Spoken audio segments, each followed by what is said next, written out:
সেটা অনেকটা ক্লিয়ার করে যে রাষ্ট্রদূত কে ভাই। আমি তো মোহাম্মদ ইউনূসের সফরসঙ্গী ছিলাম, ওই সময় আমার সাথে অন্য যারা সফরসঙ্গী ছিল, অন্য ছেলে মেয়ে, এখন কিন্তু ইন্টারিম গভর্নমেন্টের প্রফেসর ইউনূসের সাথে ক্ষমতাধর চেয়ারে তারাই বসে আছে। কিন্তু মানুষ জানতে চায় যে কোথায় গিয়েছিলেন এবং আমরা আয়ারল্যান্ড গিয়েছিলাম ডাবলিন শহরে।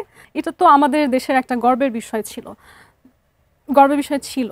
যদিও আমরা বলছি যে তিনি রাষ্ট্রের সর্বোচ্চ ক্ষমতায় এখন আছেন, কিন্তু এটা তারপরও আসলে একটা নির্বাচিত সরকার না, এটা একটা ইন্টারিম গভর্নমেন্ট।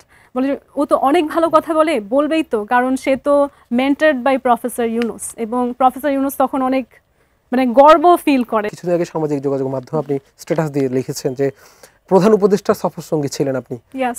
এই গল্পটা একটু আমাদেরকে জানাবেন যে কেন সফরসঙ্গী হয়েছিলেন এবং কি বিষয় ছিল? দেখুন, প্রফেসর ইউনূস বাংলাদেশের একজন লেজেন্ডারি পারসন। উনি রাষ্ট্র ক্ষমতায় থাকুক বা না থাকুক, উনি যে একটা আন্তর্জাতিক খ্যাতি তৈরি করে ফেলেছেন নিজের জন্য এবং ভালো দিক থেকে, এটা তো আমাদের দেশের একটা গর্বের বিষয় ছিল।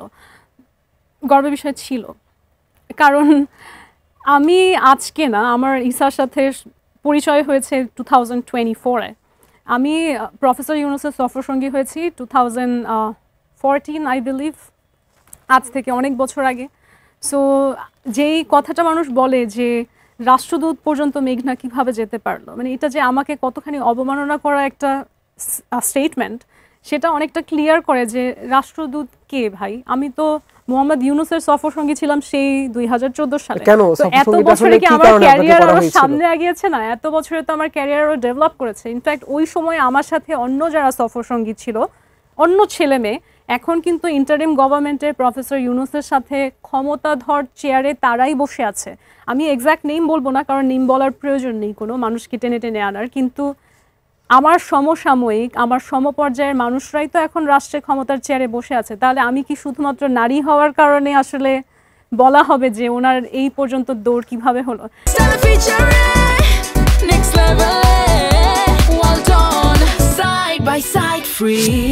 এটা আমার কাছে কিছুটা অবমাননা। মানুষ জানতে চায় যে কোথায় গিয়েছিলেন এবং আমরা আয়ারল্যান্ড গিয়েছিলাম ডাবলিন শহরে, এবং সেখানে ওয়ান ইয়াং ওয়ার্ল্ড একটা সামিট হয়, যেখানে সারা বিশ্ব থেকে আসলে তারা কম্পিটিশন করে চুজ করে কিছু মানুষদেরকে স্পন্সর করে নিয়ে যায়, যাদেরকে মনে করে তারা চেঞ্জ মেকার্স বা ওয়ার্ল্ডের জন্য কোনো ক্রেডিবল কন্ট্রিবিউশন রেখেছে।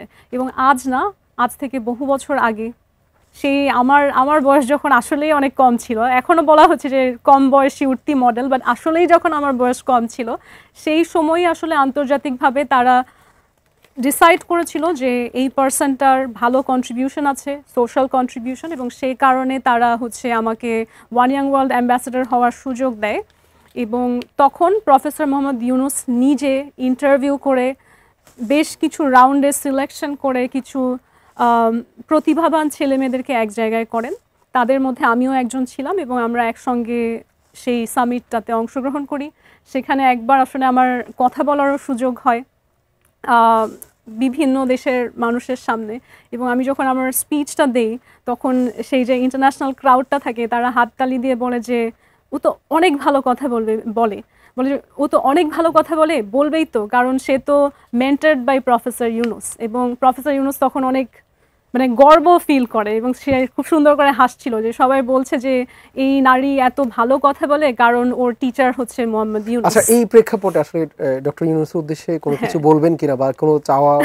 হ্যাঁ, আমি তো আসলে এখন আসলে ওনার পরিস্থিতি তো অনেক বদলেছে, কারণ যদিও আমরা বলছি যে তিনি রাষ্ট্রের সর্বোচ্চ ক্ষমতায় এখন আছেন, কিন্তু এটা তারপরও আসলে একটা নির্বাচিত সরকার না, এটা একটা ইন্টারিম গভর্নমেন্ট।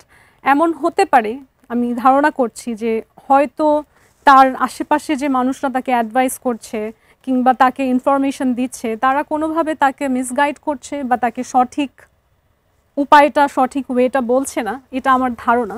কারণ আমি বিশ্বাস করি যে প্রফেসর মোহাম্মদ ইউনূস নিজে যদি ইন্টারভেন করেন, তিনি অবশ্যই আমার ব্যাপারে একটা পজিটিভ ফয়সালা করবেন। কারণ as a mentor, as someone who has sponsored me, supported me, who has seen my childhood, আমি চাইল্ডহুডই বলবো, যে আমার গ্রোয়িং ইয়ার্স যিনি দেখেছেন, আমার ফরমেটিভ ইয়ার্স দেখেছেন, অ্যাটলিস্ট সেই ব্যক্তির মধ্যে তো সেই সফট কর্নারের জায়গাটা থাকবে বা সেই বোধের জায়গাটা থাকবে যে এই নারী যার ফরমেটিভ ইয়ার্স আমি দেখেছি, সে কেমন হতে পারে। সেই জায়গা থেকে তার হাতে যেহেতু রাষ্ট্রীয় ক্ষমতাও আছে, আমি যদি কিছু রিকোয়েস্ট করি আমি বলবো যে আপনি সেই ক্ষমতাটার প্রয়োগ করুন এবং আমার ব্যাপারে, একজন নারীর ব্যাপারে, আমি আপনার মেয়ের বয়সী, ওনার তো নিজেরও মেয়ে সন্তান আছে, নারী সন্তান আছে, তাদের বয়সও আমার কাছাকাছি, তাদের জীবনেও অনেক রকম কাহিনী, অনেক রকম হার্টব্রেক, অনেক কিছু আছে এবং একজন বাবা হিসেবে আমার মনে হয় তিনি যদি আমাকে পারেন তাহলে হয়তো এই যে গুজবের মধ্যে থেকে আমাকে উনি বের করে আনা উচিত।